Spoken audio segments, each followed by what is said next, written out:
हमारे इतिहास में कई महान व्यक्तित्व हुए जिन्होंने न केवल अपने समय को प्रभावित किया बल्कि अपनी विशेषताओं और जीवन के आदर्शों के जरिए हमें भी दिशा दी।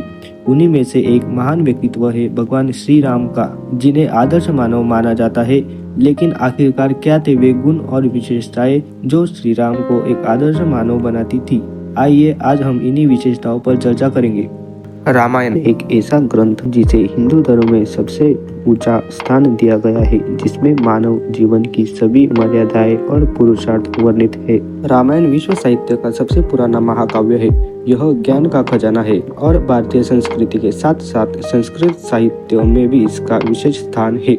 इसका अंग्रेजी के साथ साथ सभी भारतीय भाषाओं और कई यूरोपीय भाषाओं में अनुवाद किया गया है।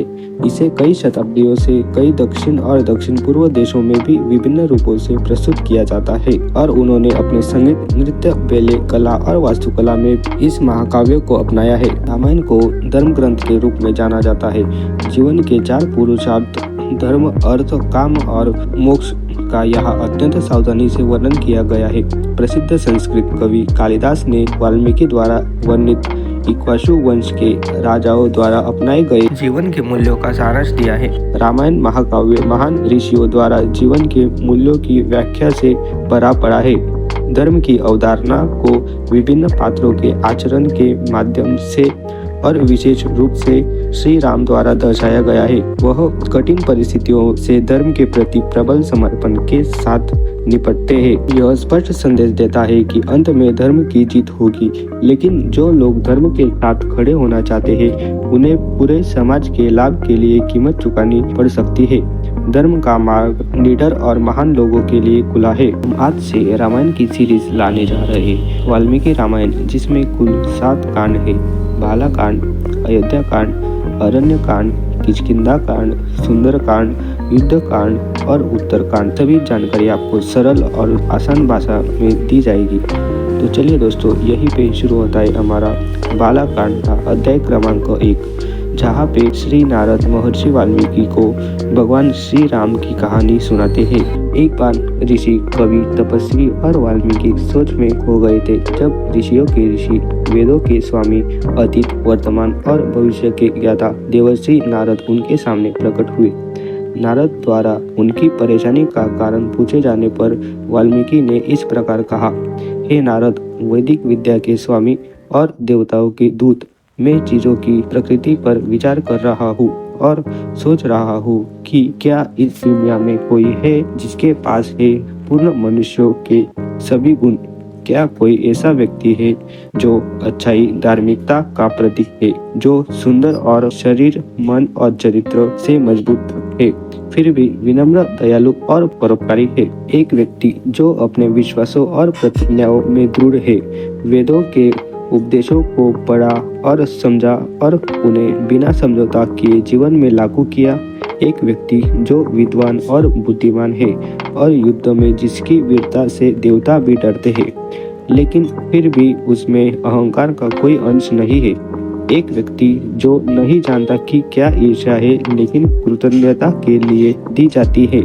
एक व्यक्ति जिसने क्रोध और सभी तुच्छ भावनाओं पर विजय प्राप्त कर ली है, जो अपने कर्तव्य के प्रति कर्तव्यनिष्ठ है और सभी जीवित प्राणियों के लिए समझ, प्रेम और करुणा से भरा है। एक व्यक्ति जो धार्मिकता का प्रतिनिधित्व और प्रचार करता है और वह सब सत्य है और स्वर्ग के देवताओं से तुलना के योग्य है।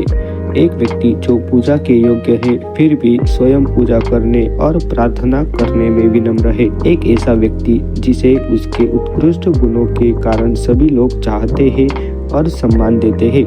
जो एक प्रेरणादायक नेता है, जिसे दोस्त प्यार करते हैं और दुश्मन उससे डरते हैं।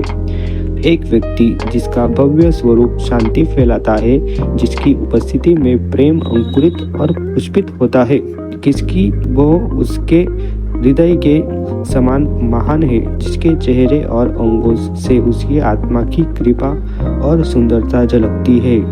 हे नारद, मुझे बताओ, केवल तुम ही मेरे प्रश्न का उत्तर दे सकते हो। क्या आपको इस गुणों से संपन्न कोई व्यक्ति मिला है? तीनों लोकों के गहन और व्यापक ज्ञान के स्वामी नारद ने इस प्रकार उत्तर दिया, वास्तव में हे महान ऋषि, आपके द्वारा बताए गए सभी गुणों से संपन्न व्यक्ति को ढूंढना आसान नहीं है।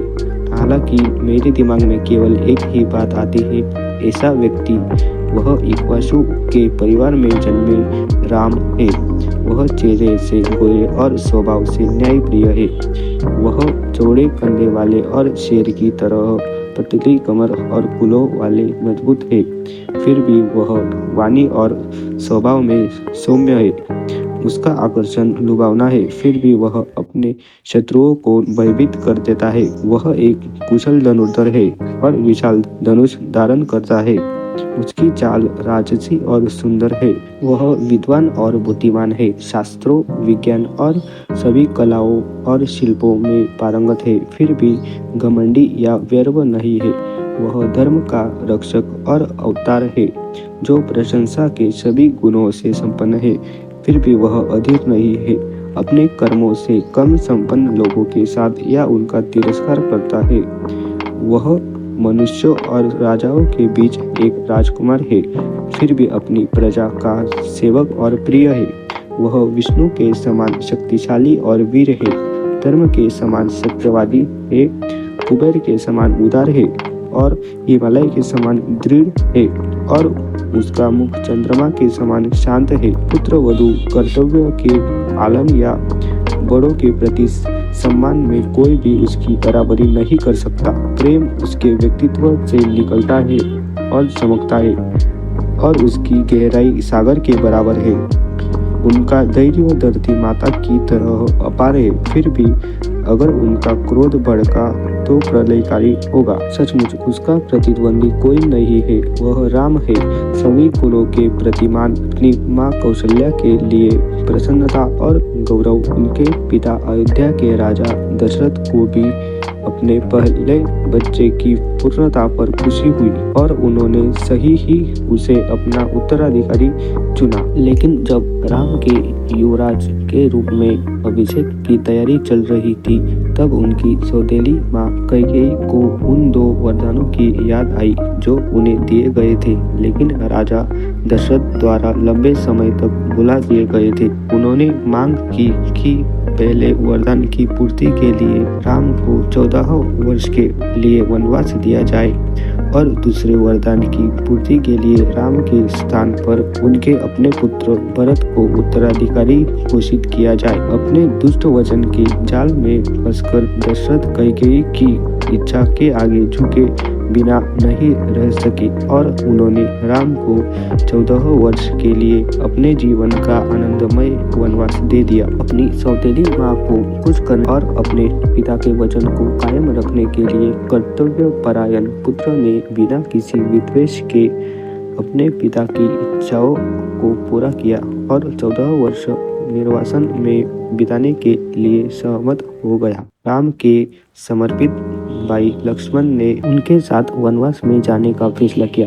राम की सुंदर पत्नी सीता और योग्य जनक की बेटी एक अतुलनीय गुणी महिला स्वयं देव माया के रूप में अद्वितीय भी अपने स्वामी के साथ वनवास में इसी प्रकार चली जैसे रोहिणी चंद्रमा के पीछे चल रही थी। जैसे ही वह महान जोड़ा लक्ष्मण सहित बाहर निकला, अयोध्या के लोगों की भीड़ उनके चारों ओर उमड़ पड़ी और वे उस रथ के साथ साथ चलने लगे जो उन्हें ले जा रहा था।